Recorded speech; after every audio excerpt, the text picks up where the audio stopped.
اللہ تبارک و تعالیٰ نے زمین و آسمان میں بہت ساری چیزوں کو پیدا فرمایا ہے، لیکن ساری چیزیں استعمال کرنے کی اجازت عطا نہیں فرمائی۔ اس میں کچھ چیزوں کو اپنے بندوں کے لیے حلال رکھا ہے اور کچھ چیزوں کو اس نے اپنے بندوں کے لیے حلال نہیں رکھا۔ انسانی صحت کا اور انسان کی طبیعت کا یہ تقاضا ہوتا ہے کہ سب چیزیں اس کے لیے فائدہ مند بھی نہیں ہوتی۔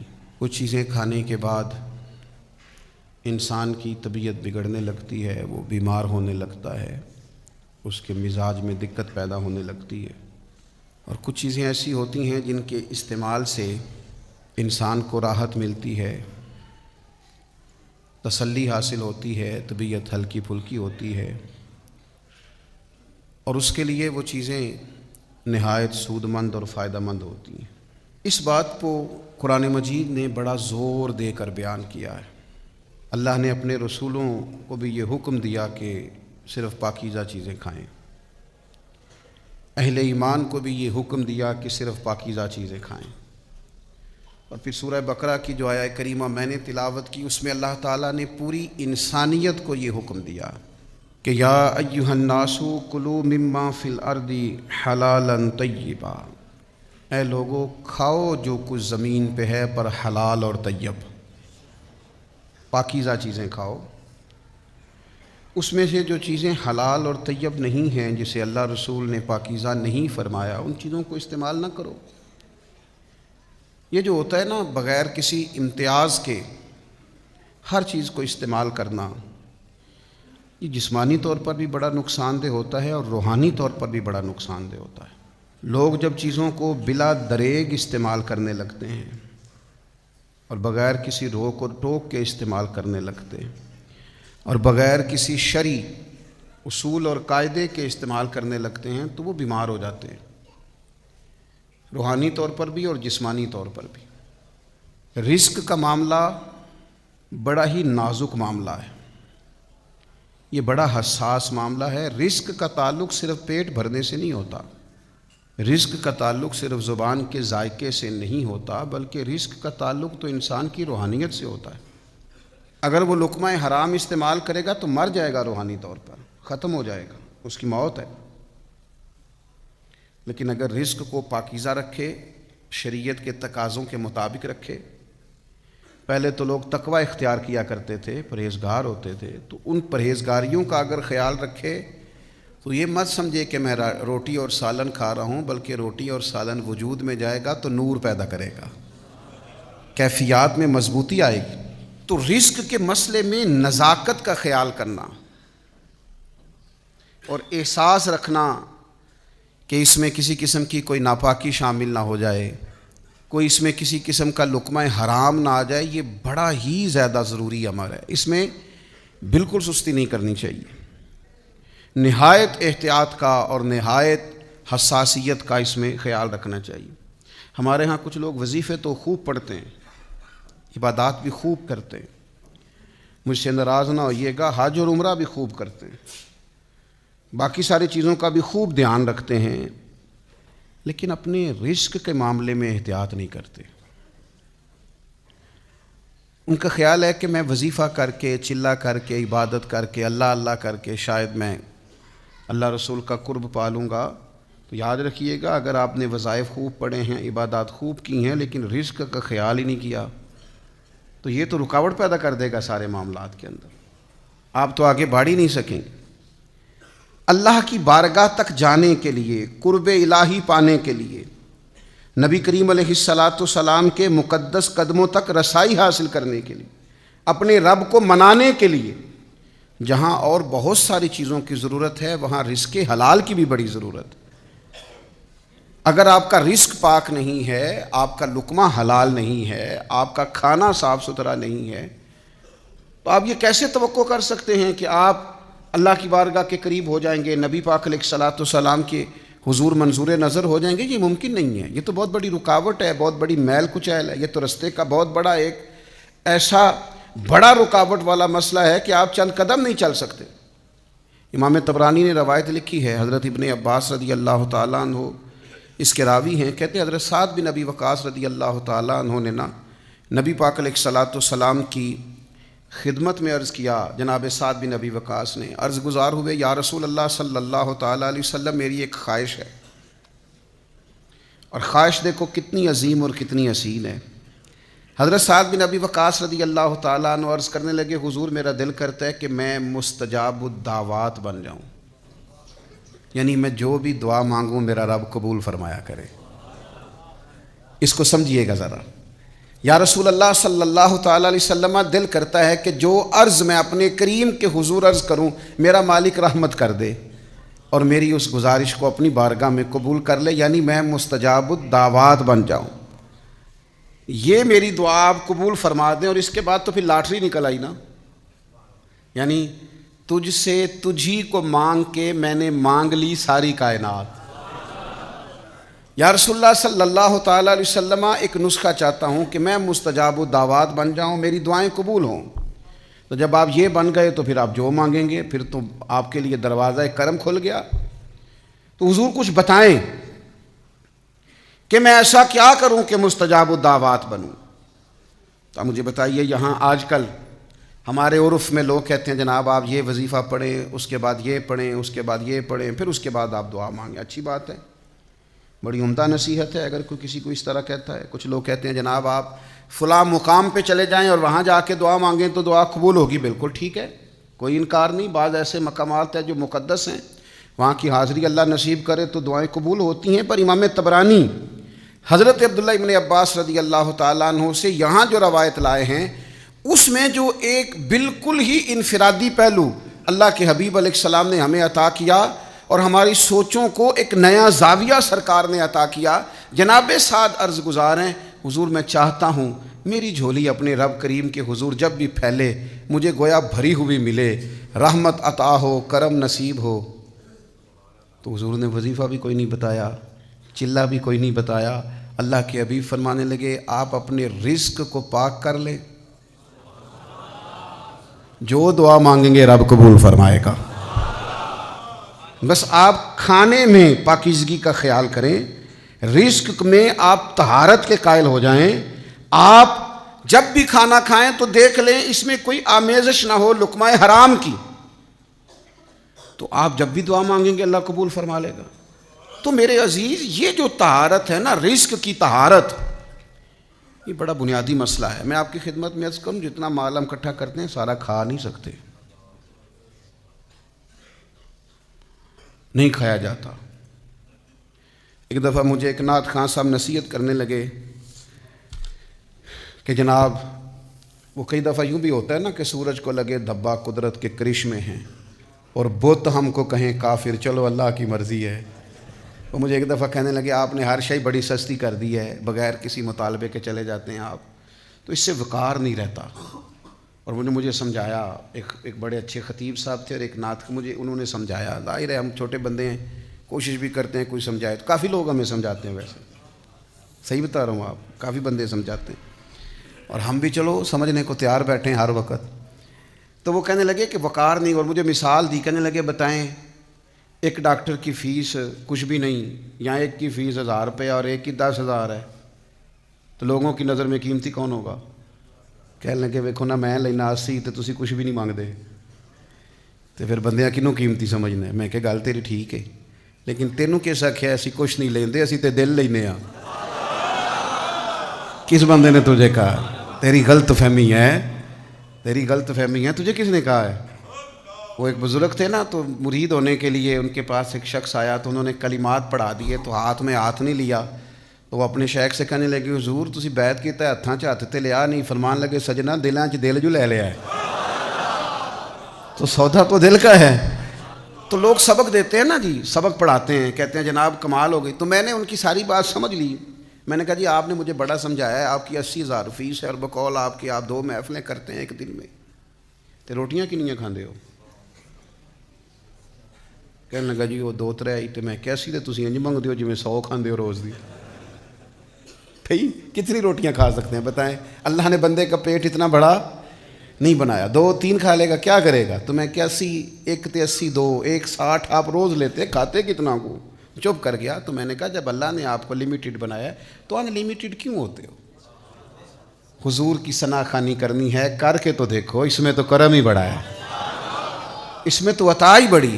تو میرے عزیز یاد رکھیے گا، یہ مت سمجھیں کہ رزق اگر آپ کا پاک ہے تو یہ کوئی معمولی بات ہے، یہ تو آپ کی دعاؤں کی قبولیت کا سبب۔ اور دوسری حدیث تو ترمذی میں حضور علیہ السلام فرماتے ہیں ایک شخص لمبا سفر کر کے آتا ہے، اس کے کپڑے گردآلود ہیں، اور آتا ہے سے کیا مراد ہے؟ تو شارحین حدیث فرماتے ہیں لمبا سفر کر کے آتا سے مراد یہ کہ مکے آتا ہے، مدینے آتا ہے، حرمین آتا ہے، اور پھر دعا مانگتا ہے یا رب یا رب یا رب، لیکن حضور فرماتے ہیں اس کی دعا قبول نہیں ہوگی۔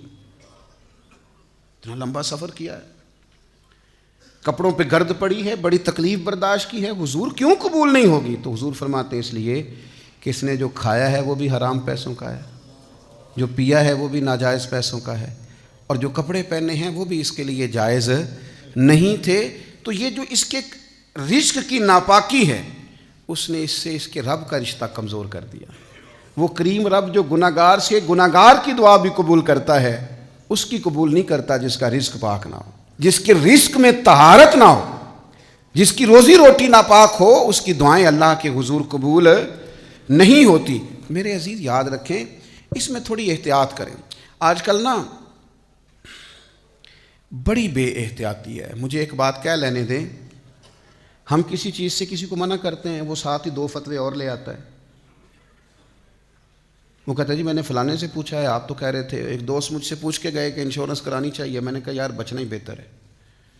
تو 4 فتوے میرے پاس لے آئے، کہنے لگے مجھے فلانے نے بھی کہا ہے کرا لیں، فلانے نے بھی کہا ہے کرا لیں، فلانے نے بھی کہا ہے کرا لیں۔ تو میں نے کہا مسئلہ پتہ کیا ہے، آپ کا پروگرام بن گیا کرانے کا، آپ کا نا اب ارادہ ہے، آپ نے کرانی ہے تو دلیل بھی کہیں نہ کہیں سے مل ہی جائے گی۔ تو کہنے لگے آپ اتنے انکاری کیوں ہیں؟ میں نے کہا میں اس لیے انکاری ہوں کہ میری انشورنس میرے رب نے کر کے بھیجا ہے، کتنی عمر جیے گا، کتنا رزق کھائے گا، کتنے بچے ہوں گے، کتنی سانسیں ہوں گی، یہ تو لکھی ہوئی ہے، تو نہیں کرانے کی کیا ضرورت ہے؟ جب ہر چیز طے ہے تو آپ نے نہیں کیوں کرانی ہے؟ وجہ۔ اور پھر بڑے سیانے ہیں، بڑے بڑے عجیب و غریب قسم کے فتوے، فلانی چیز بھی تھوڑی سی گول کر لو، فلانی بھی۔ تو مجھے کہنے لگے کہ چلیں اختلاف تو آ گیا نا، پھر بھی گنجائش تو بن گئی۔ تو میں نے کہا پھر بھی میرے پاس بخاری کی حدیث ہے، نبی پاک علیہ السلام نے فرمایا ایک حلال ہے وہ بھی واضح ہے، ایک حرام ہے وہ بھی واضح ہے، ایک میں شک ہے، میرے کریم رسول فرماتے ہیں شک والی چیز سے بھی بچنا۔ تم نے شک والی چیز سے بھی بچنا ہے، اپنے رزق کو آلودہ نہ ہونے دینا، اپنے معاملات زندگی کے اندر طہارت رکھنا۔ کیا کریں، کس طرح آپ کی خدمت میں عرض کریں کہ یہاں صرف کھربوں روپے والا ہی بددیانتی نہیں کرتا، ریڑھی والا بھی دکھانے کو پھل اور لگاتا ہے، اور جب آپ لینے جاتے ہیں تو کہتا ہے نہیں میں نے سارے ملا کے بھیجنے ہیں۔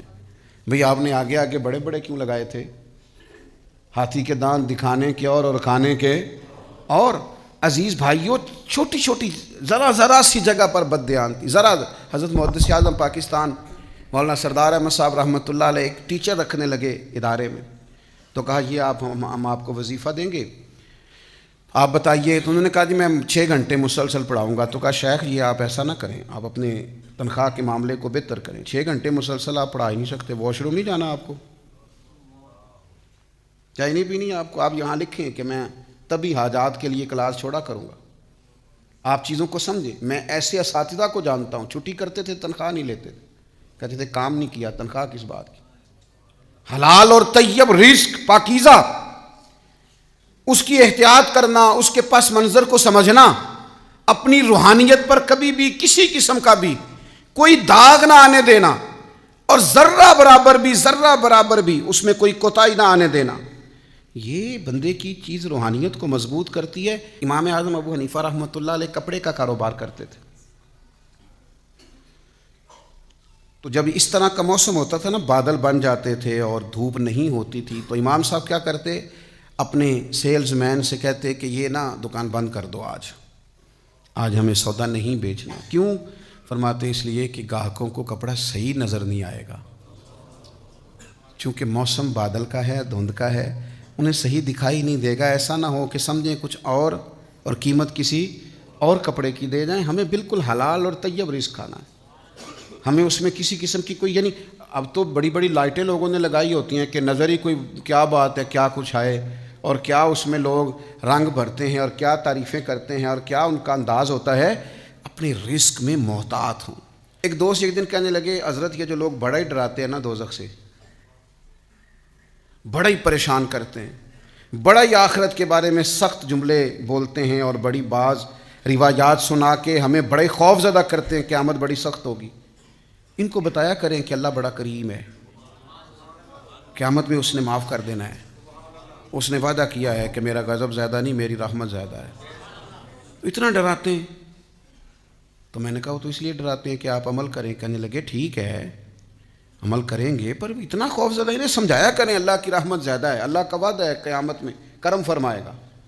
تو میں نے کہا اللہ کا تو یہ بھی وعدہ ہے کہ رزق میرے ذمے ہے، اس کے لیے آپ صبح شام ڈیوٹی کرتے رہتے ہیں۔ اللہ کا وعدہ نہیں، جو زمین پہ چلنے والا ہے اس کا رزق میرے ذمے ہے۔ تو آپ مہربانی کریں نا، آپ اللہ کا وعدہ ہے، آپ بیٹھ جائیں گھر میں آرام سے، اللہ کا وعدہ ہے نا۔ اللہ فرماتے ہیں جو زمین پہ چلنے والا ہے اس کا رزق میرے ذمے۔ تو جب اللہ کے ذمے رزق ہے تو سویرے اتنی جلدی کیوں اٹھتا ہے؟ اللہ کا وعدہ نہیں؟ عجیب بات ہے نا کہ یہ بھی اللہ کا وعدہ ہے کہ رزق میرے ذمے ہے، پر تو تھک گیا ہے، تو بیمار ہے، پھر بھی جا رہا ہے، لیکن آخرت کے بارے میں تو کہتا ہے بڑا کریم ہے، معاف کر دے گا۔ تو یہ بیٹھنا گھر میں، تو کہ بڑا مہربان ہے، اس کے ذمے ہے تو آ جائے گا، میں نہیں جاتا دکان۔ اس کے لیے بڑی کوشش ہے، ہمت ہے، جد و جہد ہے، سویرے ٹائم پہ اٹھنا ہے، 1 گھنٹہ لیٹ نہیں ہونی چاہیے دکان، اور اس کے لیے تیرا خیال ہے معاف کر دے گا۔ تو عجیب منشا ہے نا، فلسفہ عجیب۔ تو رزق کے مسئلے میں یہ کہنا کہ نہیں کوئی مسئلہ ہی نہیں، تو یہ بڑی خوفناک بات ہے، اس کو سمجھیں۔ یہ قیامت کی نشانیوں میں سے نشانی نبی پاک نے بیان کی۔ حضور فرماتے ہیں قرب قیامت میں ایک وقت آئے گا لوگ پرواہ ہی نہیں کریں گے کہ میرا رزق حلال ہے کہ حرام ہے، پر جہاں سے آ رہا ہے، جس طرح کا آ رہا ہے آنے دو، جس سمت سے آ رہا ہے برانے دو۔ نہ ماں باپ پوچھیں گے، نہ بیوی بچے پوچھتے ہیں، نہ کوئی اور سوال کر، آنے دو، کوئی گنجائش ہی نہیں۔ یہ قرب قیامت کی علامتوں میں سے علامت۔ اور شارحین حدیث فرماتے ہیں، بزرگ فرماتے ہیں، جو رزق کی پرواہ نہیں نہ کرتا کہاں سے آ رہا ہے، اس کا پیٹ بھی کبھی نہیں بھرتا، پیاس بڑھتی ہے، بھوک بڑھتی ہے، اللہ اس کا فقر اور بڑھا دیتا ہے، اس کی غربت اور بڑھ جاتی، اس کے مسائل اور بڑھ جاتے۔ کیوں؟ پرواہ نہیں کر رہا کہاں سے آ رہا ہے، آتا جا رہا ہے، آئے جو آئے قابو کرو، جیسے آئے قابو کرو۔ اور حرام کی صرف یہی صورت نہیں کہ جو پیسے آپ کے نہیں تھے وہ آپ نے لے لیے، حرام کی بہت ساری صورتیں۔ جس آدمی نے جس چیز کے پیسے لیے اس کوالٹی کی چیز نہیں دی، اس کا رزق بھی پاک نہیں ہے۔ مجھے بتائیے، آپ جس ڈاکٹر کے پاس بھی جاتے ہیں کوئی بھی دوائی لینے کے لیے، وہ سب سے پہلی چیز یہ کہتا ہے باہر کی چیزیں نہیں کھانی۔ کیوں؟ جو باہر کی چیزیں بیچتے ہیں انہیں اس بات کا احساس نہیں ہوتا کہ ہم جو بیچ رہے ہیں وہ بیماری ہے۔ یہ کیسے ہو سکتا ہے آپ بیماری بانٹیں اور آپ کے گھر شفا آئے، آپ تکلیف بانٹیں اور آپ کے گھر راحت آئے، آپ مرض بیچیں اپنی دکان پہ اور آپ کے گھر شفا آئے۔ اور میں تو اس ملک میں رہتا ہوں جہاں دوائیاں اصلی نہیں ملتی، دوائیاں اصلی نہیں ملتی، باقی چیز تو اور ایک طرف رہ گئی۔ کچھ لوگوں کا خیال ہوتا ہے ڈاکٹر سیاںا نہیں، آپ جا کے دوائی مانگے کہتے ہیں نسخہ وہی ہے، فارمولا تو لے جا۔ بھئی وہ جس نے لکھی ہے وہ بھی کہہ رہا تھا کہ یہی لے کے آنا جو میں نے لکھی ہے۔ تو رزق ہمیشہ پاکیزہ، طیب، حلال۔ اسی طرح میں ایک دفعہ ایک ہمارے دوست ہیں پیر صاحب ہیں، ہم ملاقات کے لیے برسرے رستہ ہی کہیں ملاقات ہو گئی، تو بیٹی انہوں نے اٹھائی ہوئی ڈاکٹر کے پاس لے کے جا رہے ہیں۔ تو کسی مرید کا فون آ گیا عقیدت مند کا، تو وہ کہہ رہا ہے کہ وہ بچہ ٹھیک نہیں ہوا، تو کہنے تینوں مرچاں دیتیاں نہیں سن؟ انہوں نے تخا تینوں بتیاں بھی دیتیاں سنوں، کیوں نہیں ساڑیاں تو میرا چونکہ دوست تھا تو میں کیا اپنی بچی ڈاکٹر کو لے چل رہا ہے، انہوں مرچاں دے جانے، انہوں میں آ کے کسی چنگے ڈاکٹر کو بخائے۔ خدا کے بندے کیا فلسفہ ہے تمہارا؟ اپنی بچی کہتا میں ڈاکٹر کے پاس جا رہا ہوں لے کے، اس کو کہہ رہا ہے تینوں مرچاں، اور میں کیا انہوں کہا چل مرچاں بھی تہا پر کسی ڈاکٹر نے بھی بخا۔ یہ کچھ کام ایسے ہوتے ہیں جن کا دیکھیں نا، دوائی کھانا کیا غلط ہے؟ یہ جو ادویات ہے اس میں شفا کون پیدا کرتا ہے؟ تو آپ کیوں تہمات کا شکار ہیں، کیوں وہموں کا شکار؟ تو پاکیزگی رزق ایک بڑا ضروری مسئلہ ہے، اس میں بہت زیادہ احتیاط کی ضرورت ہے۔ اللہ کے پیارے حبیب صلی اللہ تعالیٰ علیہ وسلم نے نا ایک مثال بیان فرمائی، مسند امام احمد بن حنبل میں حدیث ہے، اور اس مثال نے نا کچھ چیزوں کو واضح کیا. یعنی کچھ چیزیں ایسی ہوتی ہیں جو تفصیل طلب ہوتی ہیں کہ رزق میں حلال اور حرام کا خیال رکھنا ہے تو کس حد تک رکھنا ہے. تو نبی پاک صلی اللہ تعالیٰ علیہ وسلم نے نا ایک مثال بیان کر کے اس ساری تفصیل سے آگاہ کر دیا کہ رزق کے معاملے میں محتاط کتنا رہنا ہے.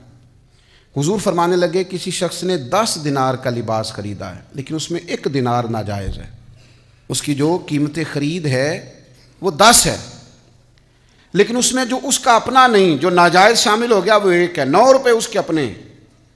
حضور فرماتے ہیں اگر اس نے 10 دینار کا جوڑا خریدا اور 1 دینار اس میں حرام کا ہے اور وہ 10 دینار کا جوڑا پہن کے اس نے نماز پڑھی، اللہ اس کی نماز قبول نہیں فرمائے گا. 9 دینار اپنے ہیں، اتنی بھی آمیزش حرام کی رب قبول نہیں کرتا، پسند نہیں فرماتا کہ 9 گنا اس میں جائز ہے، صرف 1 حصہ ناجائز ہے تو وہ قابل قبول نہیں ہے. اس حد تک نبی کریم صلی اللہ تعالیٰ علیہ وسلم نے رزق کے معاملے میں ہمیں احتیاط کرنے کا کہا. نوجوانوں میں آپ کی خدمت میں ایک بات عرض کروں گا، اسے ہمیشہ یاد رکھنا، زیادہ پیسے بہتر نہیں ہوتے، پیسے برکت والے بہتر ہوتے ہیں.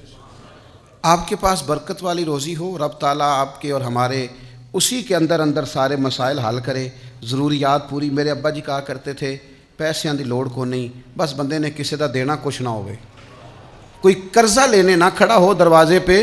باقی بہت زیادہ مالدار ہونا اور بہت زیادہ آسودہ حال ہونا، اس لحاظ سے اس میں ناجائز کی طرف جانا یہ درست نہیں ہے. بس آپ نے قرض نہ دینا ہو، آپ کے ذمے کسی شخص کا دین نہ ہو تو اللہ کا فضل ہے. لقمہ حرام سے اپنے آپ کو 100% بچائیں، 100% بچائیں. حضور مسجد نبوی میں تشریف لائے تو امام حسن بھی ساتھ تھے، تو صدقے کی کھجوروں کا ایک ڈھیر لگا ہوا تھا. تو امام حسن نے ایک کھجور اٹھا کے منہ میں رکھ لی تو اللہ کے رسول نے انگلی ڈال کے نکال دی، فرمایا صدقہ ہے، میری اولاد کے لیے جائز نہیں. گویا حضور نے اپنی امت کو سبق دیا کہ اگر کسی کا مال تمہارے بچوں کے منہ میں ایک کھجور کی صورت میں بھی جائے نکال دینا، یہ ضروری ہے. یاد رکھیں یہ جو بے چینیاں ہیں، بے قراریاں ہیں، یہ جو دکھ ہیں، یہ جو تلخ رویے ہیں، یہ جو لڑائیاں ہیں، یہ جو گھروں کے اندر طرح طرح کا فساد ہے، یہ جو الجھے بے چین تڑپتے اور ایک دوسرے سے خفا ہوتے لہجے ہیں، غور کرنے کی ضرورت ہے. کہیں کوئی ایسا بوجھ تو نہیں آ گیا، کوئی لقمہ حرام کی آمیزش تو نہیں آ گئی جس نے حالات اس قدر زیادہ تلخ کر دیے. میرے عزیز یاد رکھیے گا، جب تک رزق کے مسئلے میں ہم پاکیزگی والا مزاج نہیں بناتے، اپنی طبیعتیں ٹھنڈی نہیں کرتے. دیکھیں ایک جملہ کہہ کے نبی پاک علیہ السلام نے اس بات کو کہاں پہنچا دیا.